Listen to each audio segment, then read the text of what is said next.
back to Distorted Opinions. I'm Kayla, and I am joined not by Matt and Ted, but by Matt today. Ted, Ted couldn't you? make it. He's he's otherwise occupied, I guess. So Occupado. That's right. So we're gonna handle this show. We can do it. We're gonna attempt for full transparency to our audience. We're doing a gear talk today, and we're going to talk a bit about acoustic amps versus electric amps. And Matt and I were talking before we got started with the show, and neither of us has a lot of personal experience playing with acoustic amps. So full disclosure, we're going to give you a little bit of info about the differences between the two types of amps, and then we'll talk a little bit about what our experiences have been. But I would not by any means say that we are necessarily experts in using acoustic amps. So hopefully by the time we're done with the show, I know I learned a little bit last night when I was doing my notes for this, and also I'm having a day with technology here. So I lost all of my notes just before we started the show. So it's going to be a little rocky on my part. That's right. Womp womp. It's okay. Because that's what the show's about. We're very smooth. We're just very go with the flow. In case you started with us since day one, you've definitely recognized that we go off trail a lot and we get back on it. So it may happen with this episode, it may not. But the fact that you're joining us on this ride to an adventurous gear talk, hey, there's plenty of room. Hop on in, cowboy and cowgirl. Buckle up and get ready to learn a thing or two about acoustic amplifiers. Sharpen those spurs, baby. All righty. So let's get right into it with, I think maybe a good place to start would be just some of the basic differences between an acoustic and electric amps. And I'm not going to spend a whole lot of time on the different types of electric amps because we did do a gear talk on this a couple of months ago, and we talked at length about the different types of amps. But just as a refresher, when it comes to electric amps, you really have four types: solid state, tube amps, hybrid, which is a mix of both, and then modeling amps, which are digital amps that allow you to mimic, in a lot of cases, sounds of other guitarists or create your own sound without having to have a lot of large, heavy equipment, which is what I'm accustomed to. So typically with an electric amp, the mid-range tends to be more pronounced, and they're really designed to pick up the signal from magnetic pickups, which are typically what are used in electric guitars. And they're meant to really alter the sound and tonal properties of the guitar by adding effects like distortion or chorus or wah, or any number of different effects that are out there for guitar.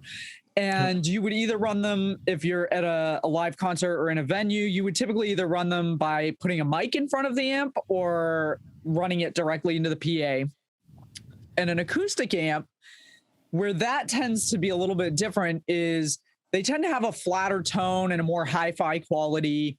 They're really designed more to pick up the natural sound of an acoustic guitar using a piezo pickup. And they aren't really meant to alter the sound with effects like you would with an electric amplifier. Typically, they're solid state, although I guess there are a few out there that do have tubes in the preamp. But for the most part, they're solid state. So I think the main differences between the two: electric amp, more mid-range and meant to alter the tonal quality of the sound. Acoustic amps tend to be flatter, and they're not really designed to alter the tonal quality of the sound. So at this point, some people might be wondering, well, could you play an acoustic through an electric amp, or could you play an electric through an acoustic amp?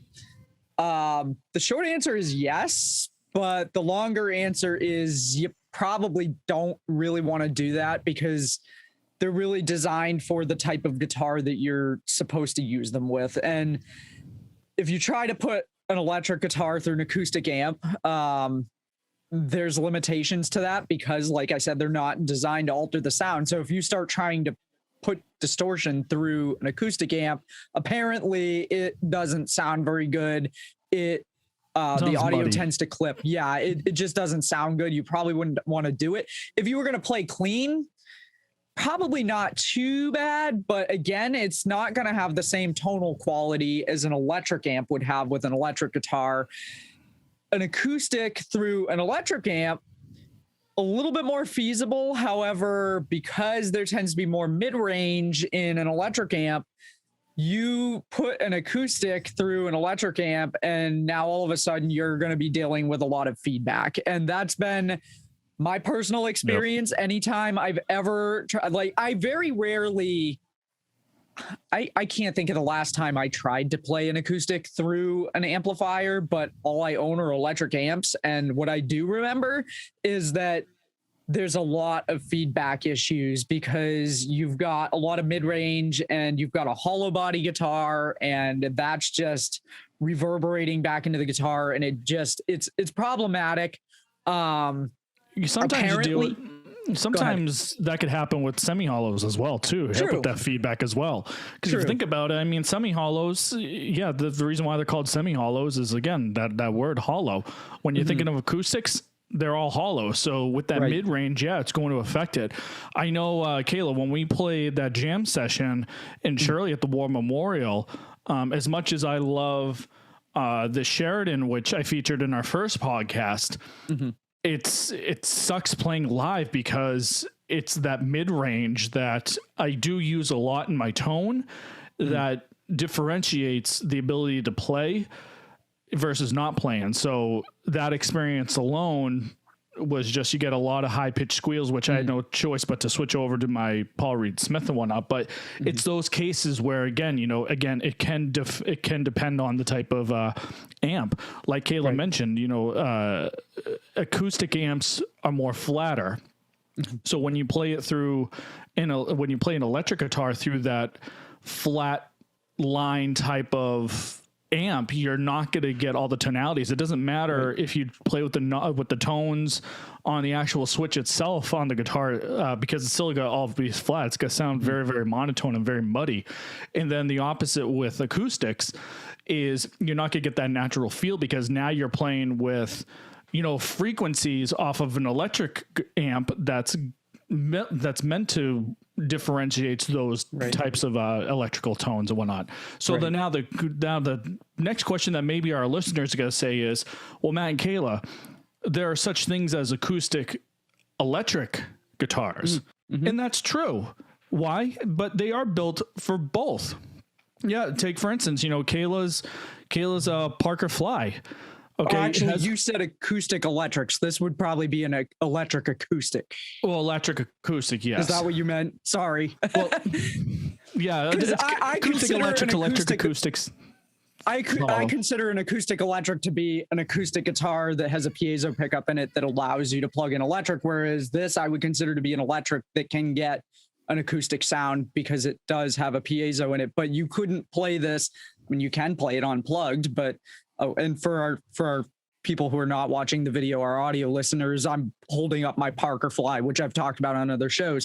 It's an electric guitar. So if you don't plug it into an amplifier, I mean, you can hear the strings if you're sitting in a quiet room playing, but if you're trying to play at a gig, nobody's going to hear you because it's not plugged in. So that's where I differentiate between an acoustic electric and an electric acoustic. So my apologies. I might have misunderstood which one you were referring to there. Oh, no worries at all. I think just basically where I was going with is that usually with, and I think really could go for either or, because, a lot of acoustics now, like take, for instance, let's use the Epiphone Hummingbird or maybe the Epiphone Dove. From last time I checked, and, ladies and gentlemen, correct me if I get this wrong or whatnot. I know when I owned one before, it wasn't electrified.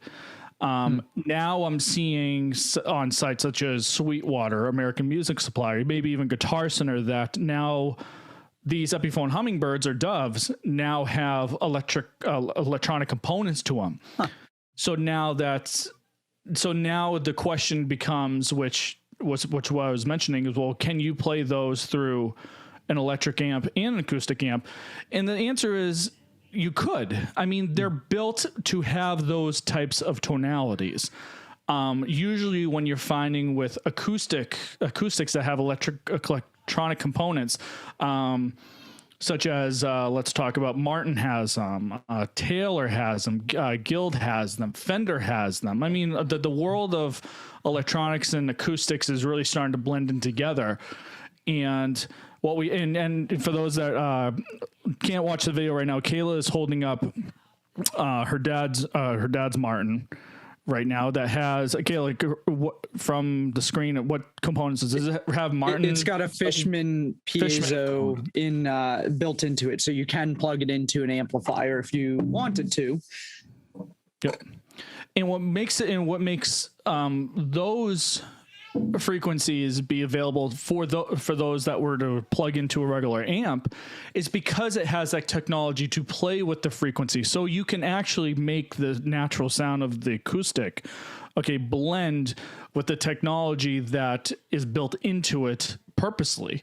So those piezos or whatnot, you'll notice that they all have a high, they have a mid, and they have a treble to it, and that allows the player to not experience those feedbacks that we're talking about. So take, for instance, say your mid-range on your amp, if you're playing through a regular electric guitar amp, that the mid-range may instant that feedback. Well, now you have the tonalities control on the actual guitar itself that could help mix that so you could have a happy medium. So for those that did have that answer, and again, this is coming from experience, that the acoustics I play have those acoustics where I can play through that through my regular amp comfortably. But not only that, here's the other thing too, and Kayla, I'm sure we've seen this before, not only in live performances, but also in regular performances that we see on YouTube.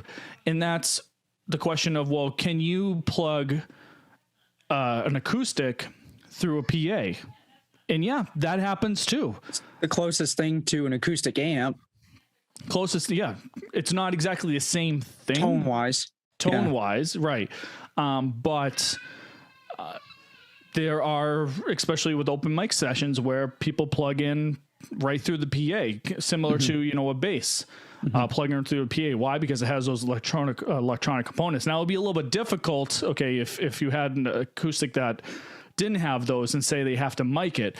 Now they have to bring the mic, say such as maybe SM57, close to the guitar itself, and then even trying to pick it up. But again, those tonalities are going to be coming through the hollow body of the actual guitar, which will be difficult to pick up, especially through the PA system. So what's the recommendation that we've experienced is that, amps do play a difference. There's the reason why, there's a separation between regular amps, such as made for like a guitar, an electric guitar. And then there's amps that are made for acoustic guitars to go ahead and have that natural feel to it, that Americana and folkiness to it, that bluegrass to it. So, I mean, those are some things that, want to bring to our listeners' attention, that there's definitely a lot of variations, but this episode is particularly specifying the technicalities between why someone would want to have an acoustic amp versus an electric amp when they have those abilities to go ahead and coordinate with those differences. And to be clear, with an acoustic, you typically really don't need to amplify it unless you're playing in a decent sized venue and it's going to be too big of a room to really fill that room with the sound with just the straight acoustic guitar, not amplified. I mean, my experience has always been, even with an acoustic that has an EQ built into it, I've never had a good experience trying to play an acoustic electric through an electric amplifier. I don't know if it's necessarily 100% because it's an electric amplifier. I think there's a lot of different things at play there, but I mean, I think part of it's the volume versus the difference, just like with a microphone. But I have not had good experiences. So that's part of why I generally would not plug my acoustic into an amplifier. And I'd be curious at some point to maybe see about getting an acoustic amplifier, if for no other reason than if you want the best of both worlds, you want to be able to play with an electric sound through an electric amp and an acoustic sound through an acoustic amp. Well, I think you might be able to see where I'm going with this, but buy a Parker Fly is going to be my response to that. Because the Parkers are actually designed, and I just so happen to have the cable here, but I've never really actually used it. They're actually designed that they split. So they come with a cable. And if you're not watching the video version, they come with a cable that's a regular 1/4 inch, like you would have for any other cable that you'd plug into the guitar. But at the other end, it's split. And also there's known as a Y cable. Yes. And this particular one is designed, one of these is intended to feed the piezo to an acoustic amp, and the other one is intended to feed the magnetic pickups to an electric amp. So, I mean, I can certainly, and I have just used a regular 1/4 inch guitar cable and played through my electric amp and switched it to a mix of the magnetics and the piezo.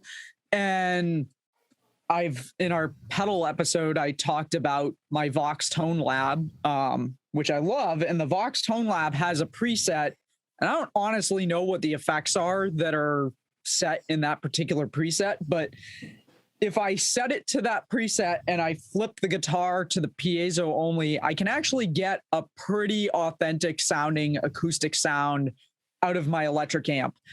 Where it doesn't really work so well, like, and not having played it through an actual acoustic amp, I don't know what it would sound like through an acoustic amp. I'm sure there's probably videos on YouTube out there if you really wanted to hear what a Parker sounds like through an acoustic amp. But when I use this method of running the guitar through my Vox into the electric amp, I tend to find that it sounds just a little bit too bright for my liking. And if I don't put it through that effects pedal, I don't quite get the same acoustic-y type sound out of the piezo, even though it's a piezo. So I think really in order to do that, I'd have to have an acoustic amplifier. And so, I've got an acoustic electric. That'd be really cool to see what that sounds like through an acoustic amplifier.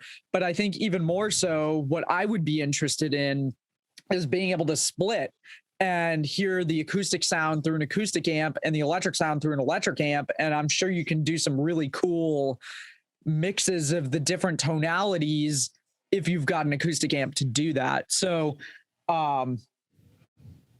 just put my plug in for my Parker because, there's a lot more sounds coming out of that thing than your standard electric guitar. But it's still not the same, I'm sure, as running it through an acoustic amp with the piezo. So,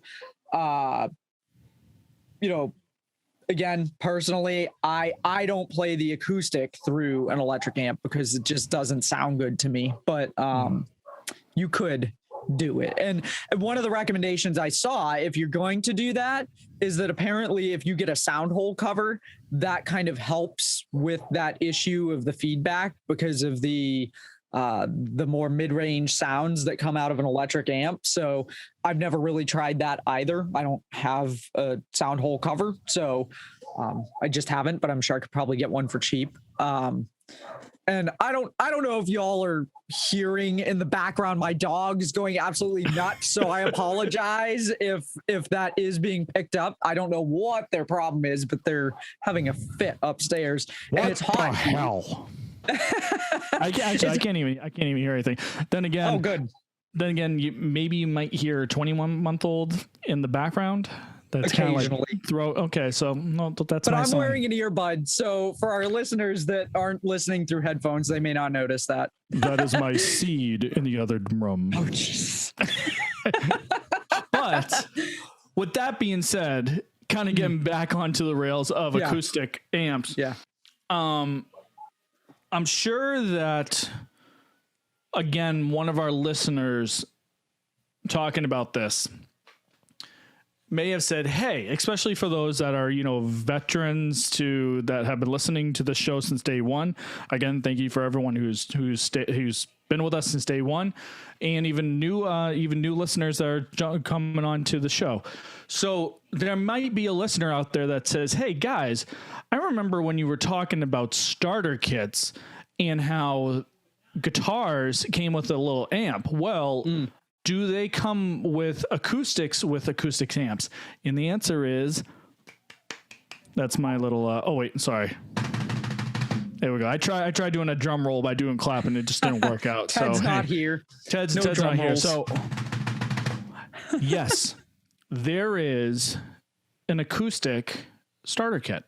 In this acoustic starter kit, which I actually looked up, I played this guitar. It's not bad. Again, it's for a beginner.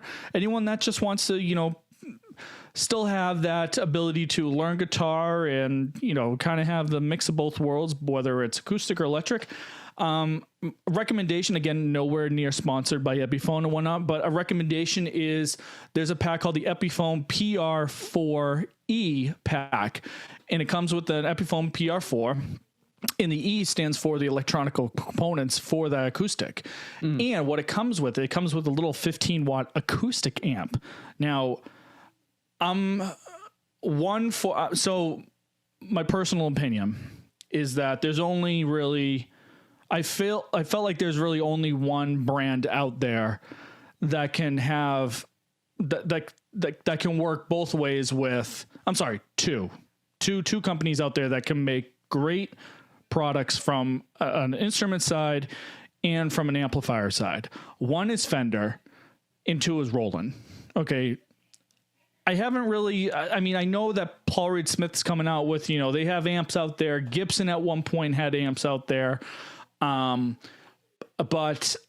again, you don't really hear much of like, oh, well, I have a Gibson amp. No, you more hear like I have a Gibson Les Paul, I have a Gibson semi-hollow, or I have a Paul Reed Smith custom 22, 24 versus I have a Paul Reed Smith amplifier. I found that with this, Epiphone came out with a little amp, and I played through this amp before, and it's actually got really great tonalities. For those that are maybe curious of, well, maybe I don't need the acoustic, but maybe I could get the amp. And yeah, if you go on, say, like a Guitar Center under the used section, I'm sure that you could probably get the amplifier by itself. I haven't seen the amplifier separate, like a brand new one, because again, it's with the pack. But if you were to go ahead and say, hey, I want something just to, don't pay big bucks for it. I think it's, maybe I've seen it for $150, maybe a used one. That it's not going to break the bank, but at the same time, it'll give you that acoustic amp versus playing something through that's meant to be through electric. So yes, there is a acoustic electric starter kit out there. Recommend checking it out. Again, it's the Epiphone PR4E pack, and again, it's pretty suitable. When I played through it over at Guitar Center, not bad. Again, I think it's a great product especially for those that still want to try to find the happy medium, whether they want to go the electric route or they want to go with the acoustic route. Awesome. I didn't know that they had such a thing as acoustic electric kits. I knew that there were electric kits, and veering off on one thing, just you'd mentioned the Paul Reed Smith amps. I do have to say, I've seen a few guitarists that I follow on social media recently post about Paul Reed Smith amps that they own, and the people who own them seem to really swear by them and like them. So I don't have much experience with them, and like you, when I hear Gibson, when I hear Paul Reed Smith, what I picture guitars, not really amps. Right. So, I don't have any experience with them, but the people who do use them swear by them. I think Gibson amps maybe a little less so. I know Gibson has kind of a funny history with their amplifiers. In fact, I recently found when I was doing some cleaning last year at the beginning of COVID that I have a Kalamazoo, I think it's like a 5 or a 10 watt tube amp, and it's not very big. I did a little bit of research and found out that Kalamazoo was owned by Gibson. Yeah. And Kalamazoo factory, yeah. Yep. So this thing is like I don't know, like a 1962 or something like that, and it's scary as all hell because it's got this really chintzy looking 2-prong plug that I'm like, am I gonna plug this thing in? Yeah, no. And I'm like, am I gonna get zapped if I plug this thing in with a guitar on? I mean, I just don't put my hands on the strings until I plugged it in. I was gonna say it, or lick your guitar. Right. That's an issue that I have to worry about quite often is whether or not 100% every jam session. Oh Kayla my God. Pulls the Jimi Hendrix every guitar song. Yeah, absolutely. Yes. My teeth, they're not real. I've broken them all on guitar strings. Gibson does have a history of making amps, but they're a little less known, I think. So that's really interesting to know that Epiphone has an acoustic kit that comes with an amp. But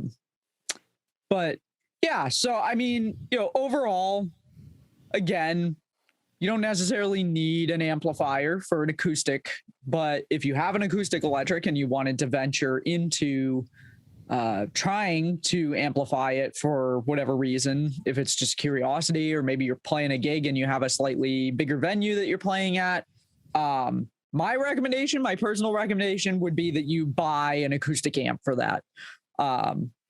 I wouldn't try to do it through an electric amp personally, but I mean, for me, where I don't play acoustic a ton, if I wanted to try it, I've always just tried to plug into an electric amp, and I find that it's just too much. It doesn't really sound good. I deal with that feedback issue, and then I'm like, no, forget it. Not going to amplify this. I'm just going to play it acoustic.